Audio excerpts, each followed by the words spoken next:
Time for the last video of the year, continuous functions. And we've already talked about continuous functions a lot, but this is going to be a little bit of a different take on it. We're going to define these continuous functions in terms of open sets and how open sets relate to it. And what we're going to see is we're going to see a fundamentally different way of thinking about what it means to be continuous.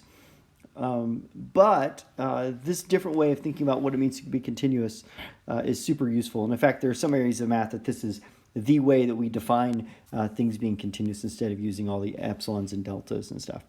But to do this, we're going to first have to come up with a couple ideas first. And one of them is the idea of a connected metric space. And we will define connected metric space in terms of its opposite. And its opposite is whenever you can separate a metric space. So two open sets U and V separate X if we have two properties. If one, U union V is equal to X, so they separate it if you can union them and you get X, and two, U intersect V are the empty set. So in other words, you have some set here X, not a set, the whole space X, and you're able to take two open sets. One open set will be this one, which we'll call U, and the other open set will be that one, which we call V. And if the two sets make up all of X, and there's no intersection between them, so they don't share any points in common, then these two separate X. And you can already see by this picture that this isn't going to work for our traditional Euclidean spaces, like for example for R2, because if I try to draw two open sets that take up all of X, there's one open set, but then my next open set, well, they're going to share a border, and we're going to have points in here that are not in either set. So these sets points on the border. And if I wanted to include the border, then you notice that would mean whichever set is including that border is not going to be open anymore. So we can see that we're going to kind of need some special types of spaces in order for the spaces to be able to be separated. And so we'll say X is connected if it can't be separated. If there does not exist, and we'll just do if there does not exist U and V that separate X. And importantly, these U and V need to be open, right? Okay. Similarly, we can define a set to be connected in the same way. So if we want to talk not about an entire space, but about just some set. Oh, stop that.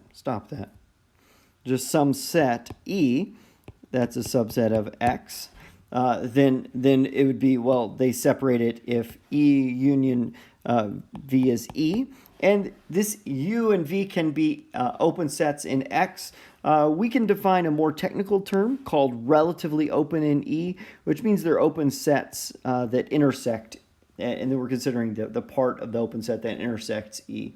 But it's just fine. I mean, if you just think of these as open sets in X, that's perfectly fine. However, and then our set E is connected if there aren't open sets that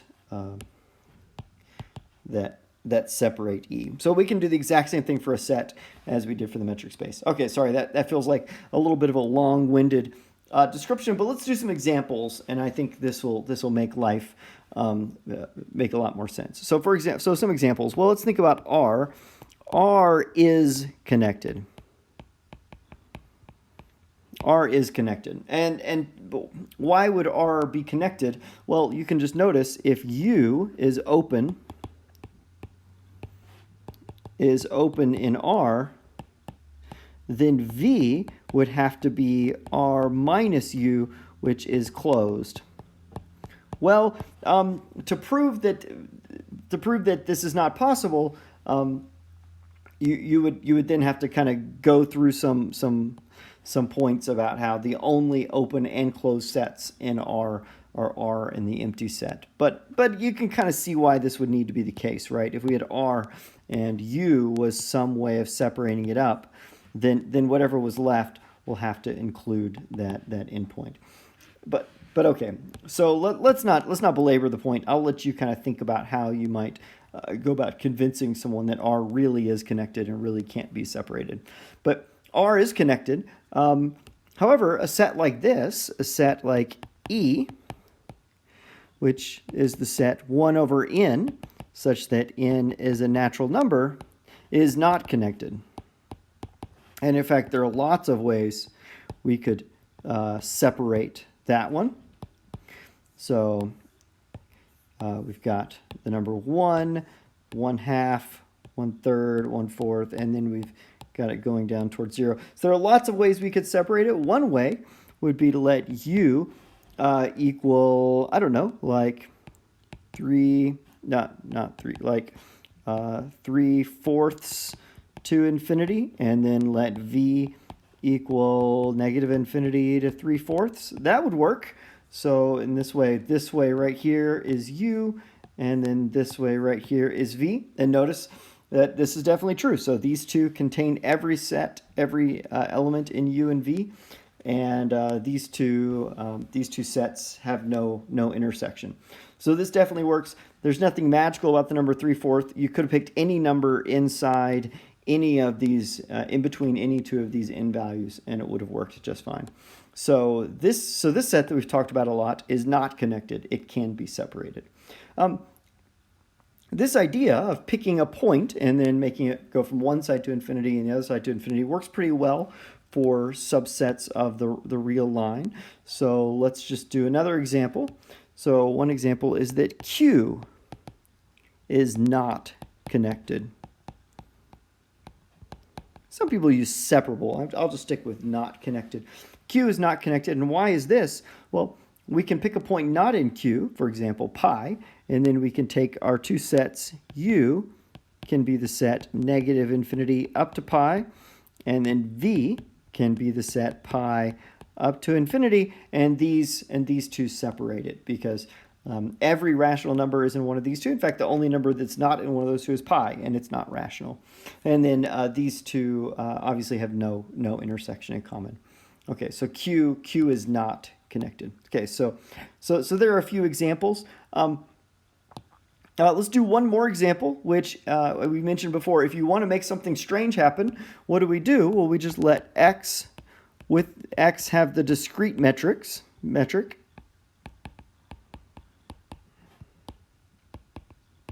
And if we let x have the discrete metrics, then what do we remember? Well, every x itself is open.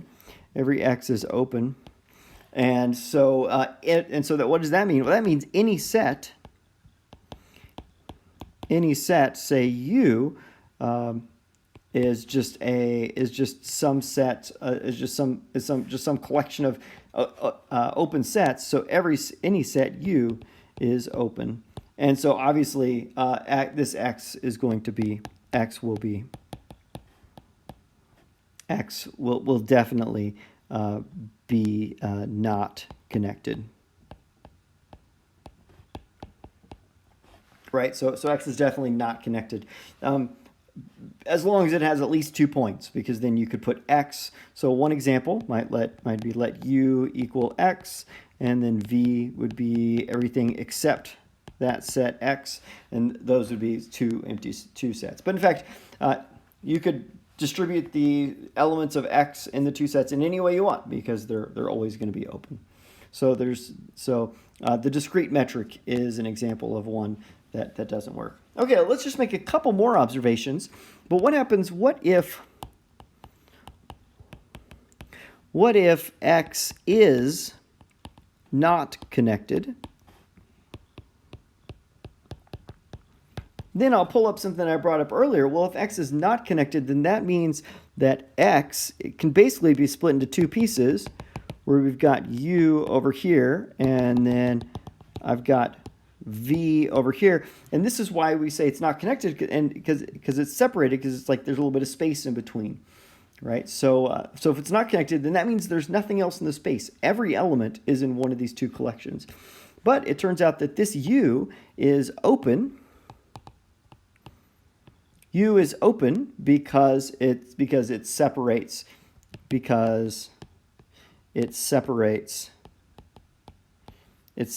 X, but U is also closed. U is also closed because U is the complement of V, which is open, right?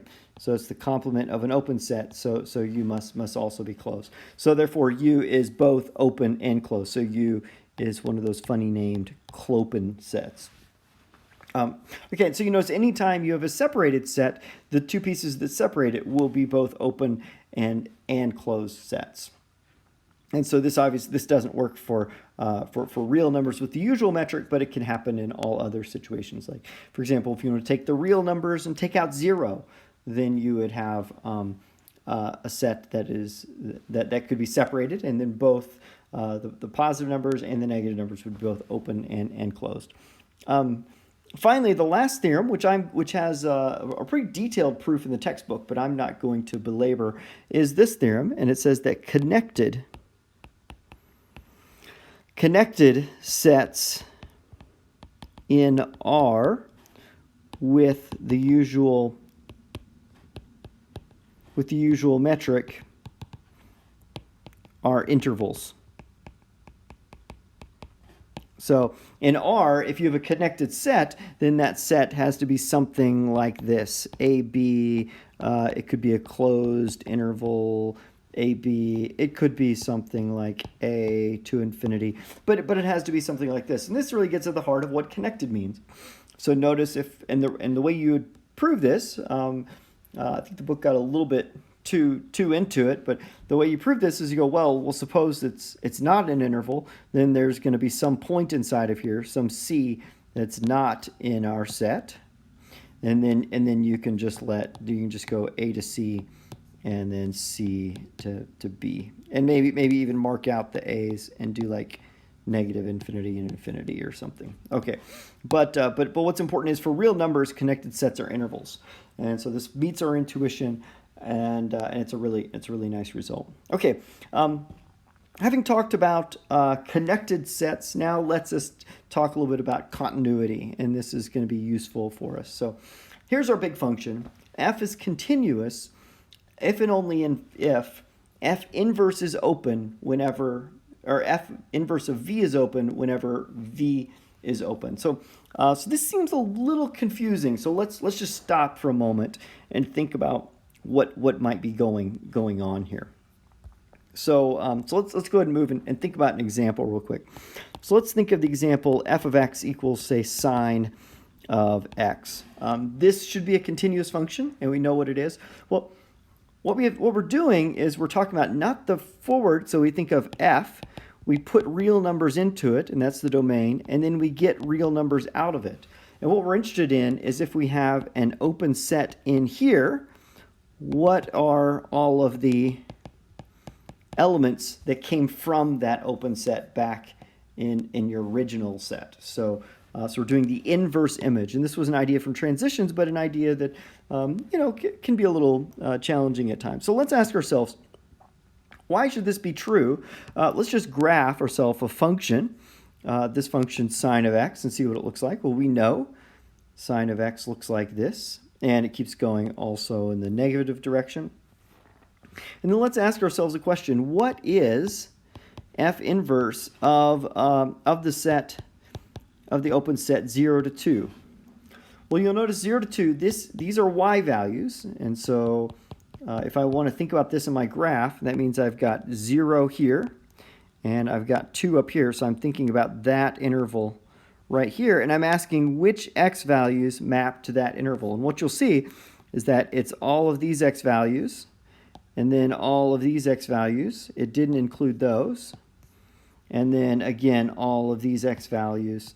And then over here, these x values. So you can kind of see them. So if I plot them on the x-axis, which is probably the best place to put them, you'll see that it is this interval right here.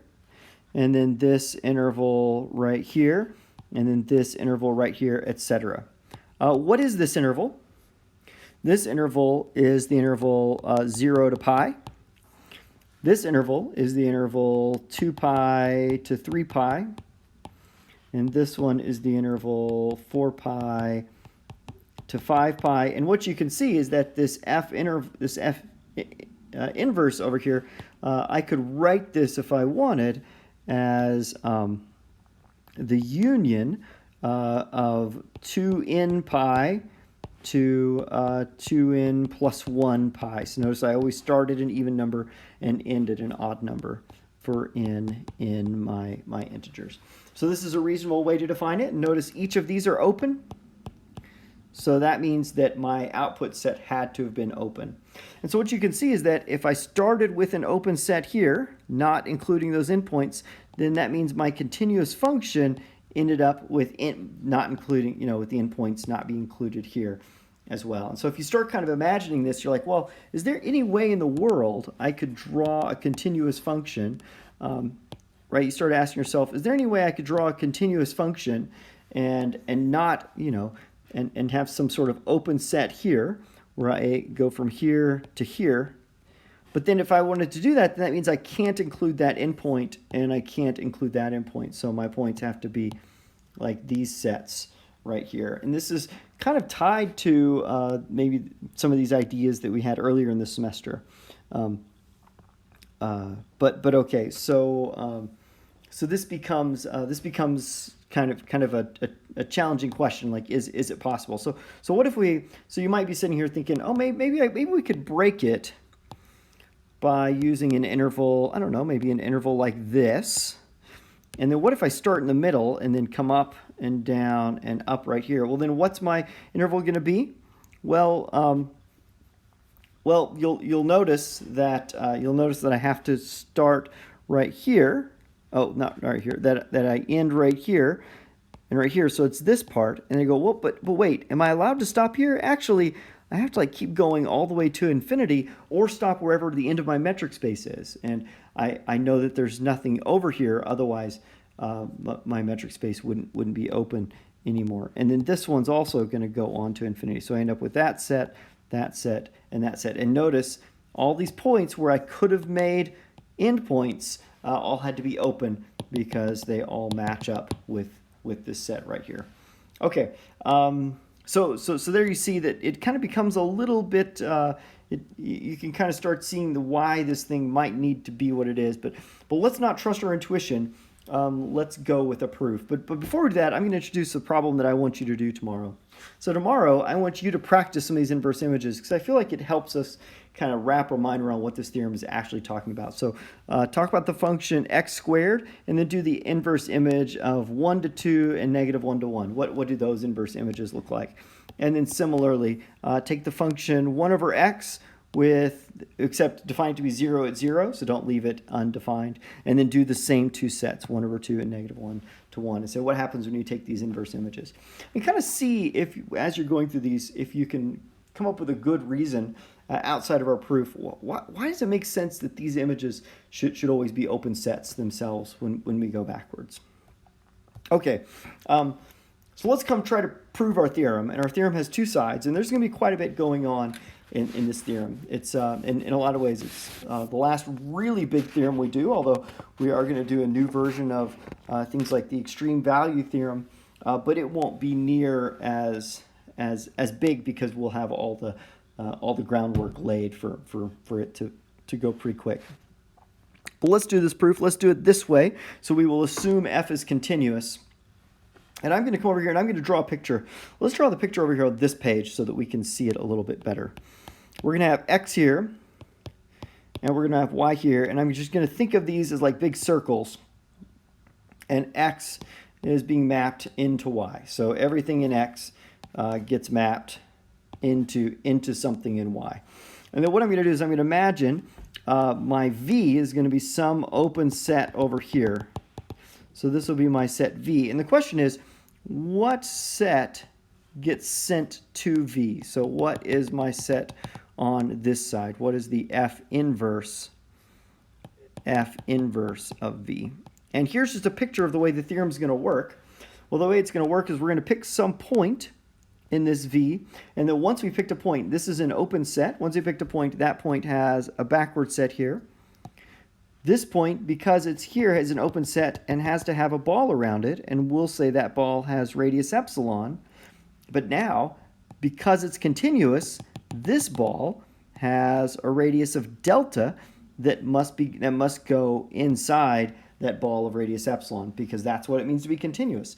There exists a delta such that if you're within delta of your point, then you're within epsilon of the point over here. So this will be like A and F of A. So that's exactly what it means. So we're going to use this idea. So we're going to use the fact this is an open set and use the fact that we can find a ball of radius epsilon, and then we go back, we can find a ball of radius delta in our original set. And so you can kind of see how that epsilon delta definition is playing out to prove this theorem the way we look at it. So let's write out this proof, and I'm going to try to write this fairly nice for us. So I'm going to let A be in the inverse image of our open set V. So first we're going to assume that F is continuous and V is an open set in Y, right, in our domain. By the way, F is a function from X to Y. Okay, so let A be an element of F of V. Now what does that mean? That means that F of A is an element of V. But then since V is open, there exists some ball of, or there exists, let's say there exists an epsilon greater than 0 such that the ball of radius epsilon about that point, which is F of A, is a subset of V. Okay, but then what does it mean to be continuous? Well, since F is continuous,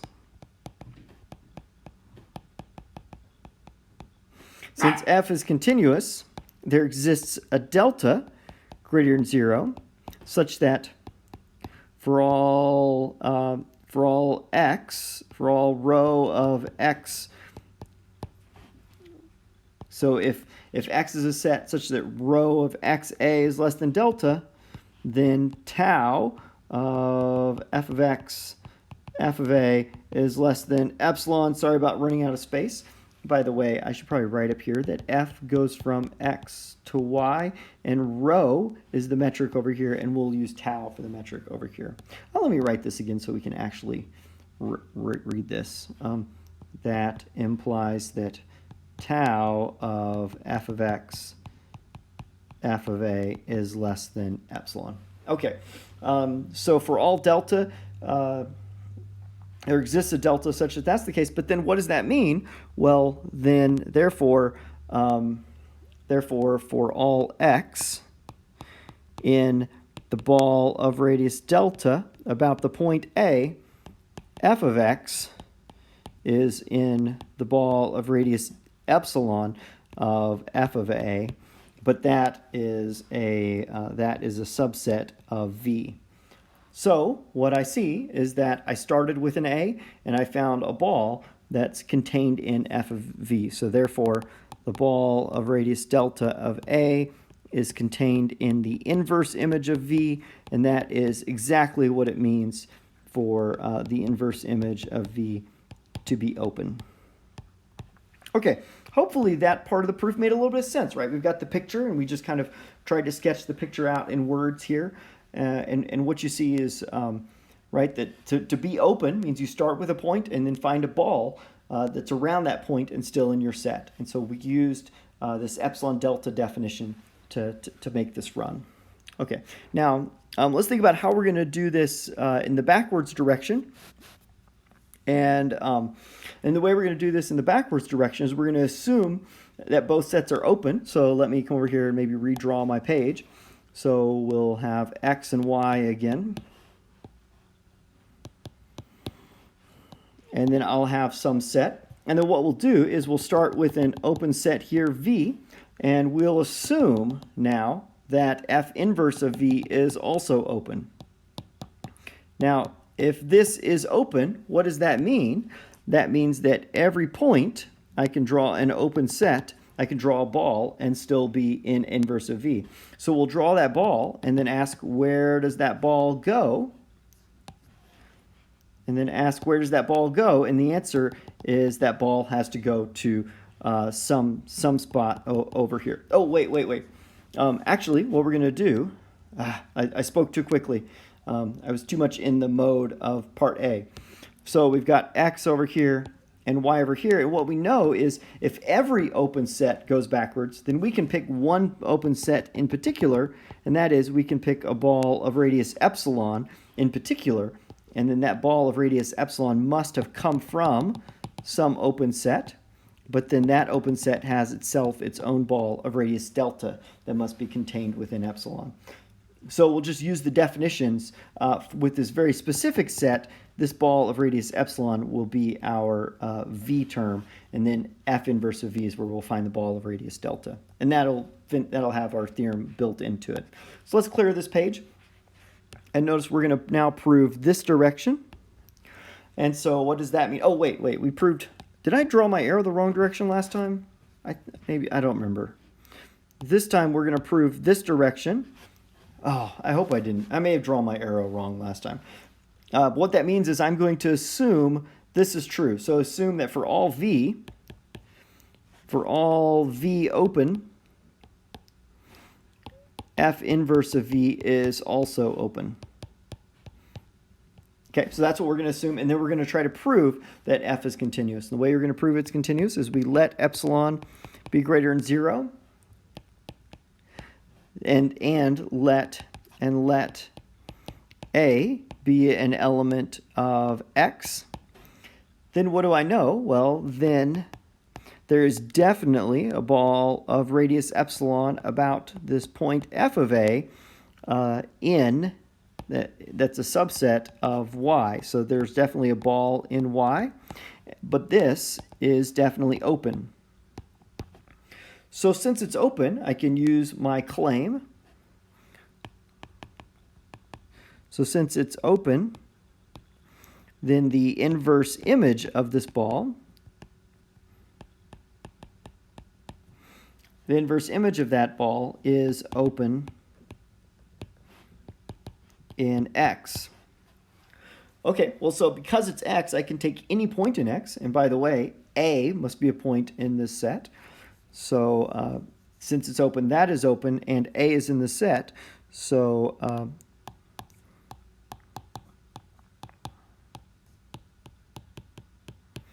A is in the set. So there exists some ball of radius delta about A. That's a subset of this open set. This is what it means to be open. You pick any point and you can fit a ball around it. Okay, so there exists a ball here, but what does that mean? But therefore, if rho of X and A is less than delta, then tau of F of X and F of A is less than epsilon, because if rho is less than delta, which means you're within this ball of radius delta, then that means that tau is less than epsilon, because this distance means you're inside that ball right there. So there's our proof. We have proved this theorem, which is, I'm going to add this to the list, and this will be the last main theorem for the semester that you could choose if you wanted to do it for your presentation. Okay, so that's our example. Here's your task to work on. Let's look at some conclusions of this. Once we know this theorem is true, some things that might be fairly hard to prove become not so bad to prove. So, for example, if a function is continuous and h is compact, then the image of h is compact. I want you to remember that we proved this earlier in the semester, but in a very kind of painful way. So earlier in the semester, we proved this in kind of two steps. We first proved that the max and min, so first our h was an interval, a to b, and every compact set does have to be a closed interval like this in the real numbers. Oh wait, it's some collection of closed intervals.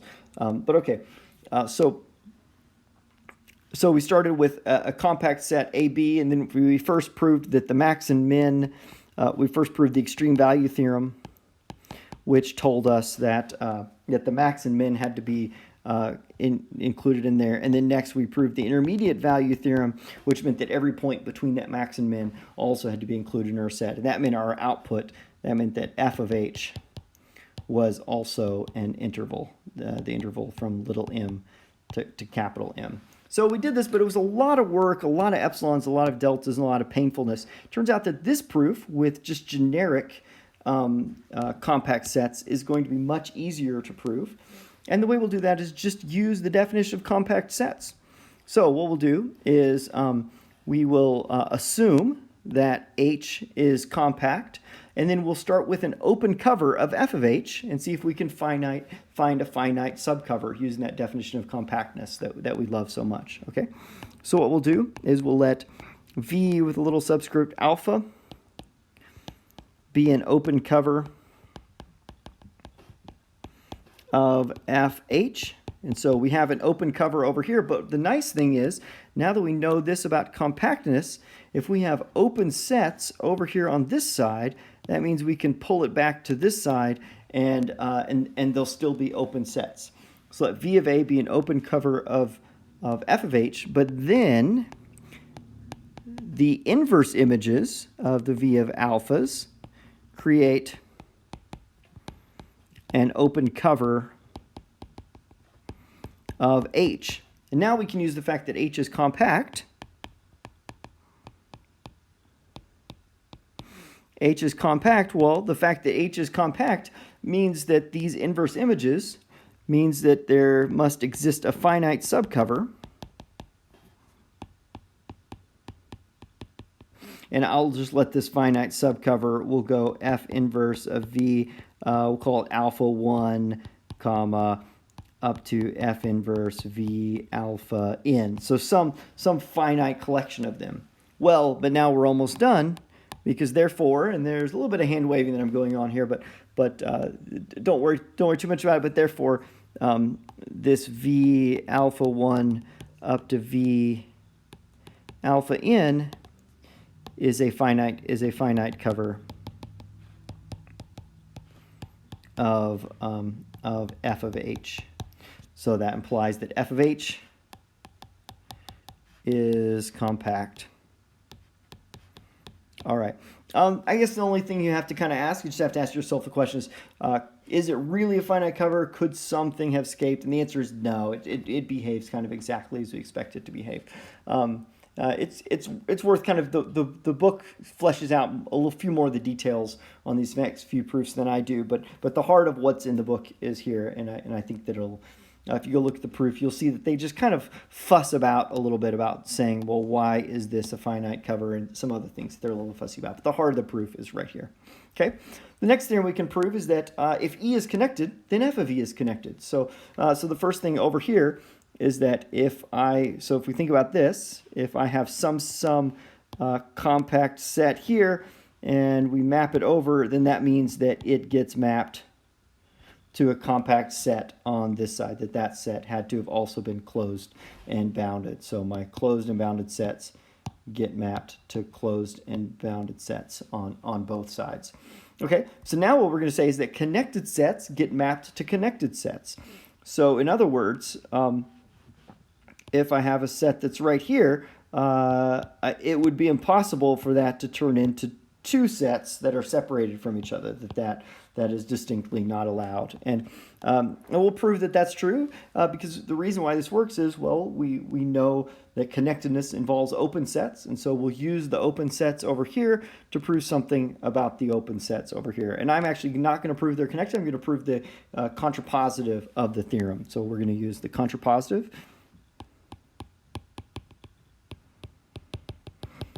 And the contrapositive just means that we assume that f of E can be separated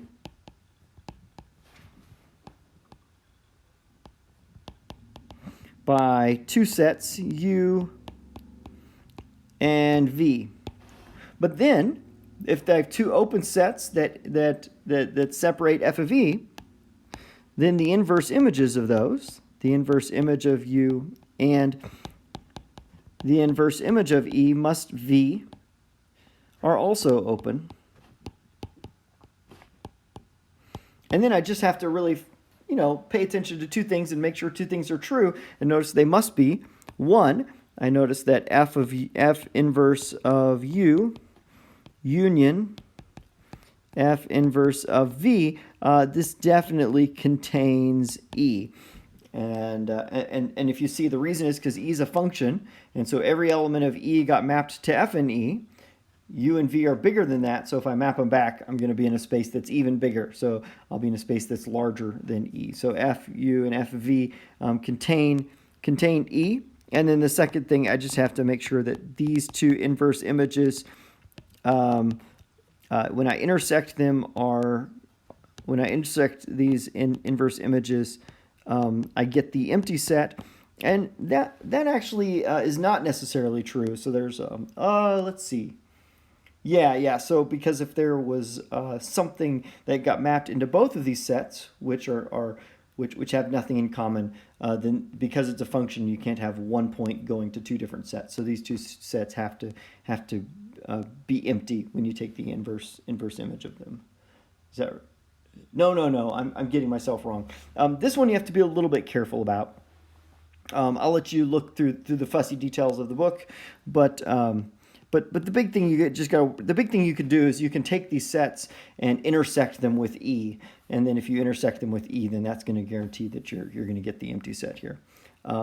So this one is close, but we need to fuss a little bit. But at the heart of proof is still this big idea that you separate it with U and V, pull them back, and you still get open sets. And then those open sets have to meet our criteria so then therefore E can be separated. Right? E can be separated. Okay. Again, I'll let you think about that. Okay. So finally, for the last theorem, which this will be the last theorem that we do this semester, is the extreme value theorem. And we've already seen the extreme value theorem, but now we're going to do the extreme value theorem just talking about metric spaces and not talking about the function of the real line. And this is, suppose H is compact and F is continuous. Then we have a max and a min, which is the sup. Then that max and min, the sup values must be in H, and such that we have function values that hit those. And remember, this took a lot of effort when we did it earlier in the semester, but now it's going to be a lot quicker, and we're just using these theorems and using the things that we've proved along the way. So let's start by just saying let H be compact. Well, so if H is compact, then what I know is from the earlier theorem, f of H must also be compact, because we saw just a moment ago that compact sets get to be compact. But then that means that f of H is closed and bounded, because we learned earlier that compact sets mean that they're closed and bounded sets as long as this subspace over here has the appropriate properties. And I think the appropriate property was that we needed to have a countably dense set, which the real numbers do, and I think we also needed it to have the Bolzano-Weierstrass property, which the real numbers do. Okay, so f of H is closed and bounded. Okay, but what do these things tell us? Well, bounded means that this m value, and also the little m, but also means that m exists as a finite number. This is an important observation, because when we write this theorem down, you're not guaranteed that these m and this little m even exist, right? So they could not even exist as numbers. They could be infinity, and that would mess up the whole thing. But because f is bounded, this m exists. But now what I'm going to do is I'm going to choose a sequence.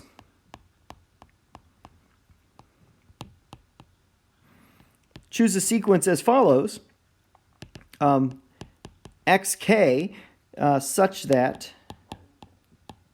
I'm going to choose a sequence xk such that m minus 1 over k, that's meant to be that capital M value, such that capital M minus 1 over k is less than f of xk is less than capital M. And here I'm just using the fact that this is a sup, and if this is a sup, then if I subtract any amount, there must be some value in there, and I'll put less than or equal to. So if I subtract some value, there's to be a sup. Otherwise, if that wasn't the case, then this value would be the sup. Okay, and then we're just going to let xk's be values that fit in this region. So we could have multiple choices, and we'll just choose any one of them, and we'll be just fine.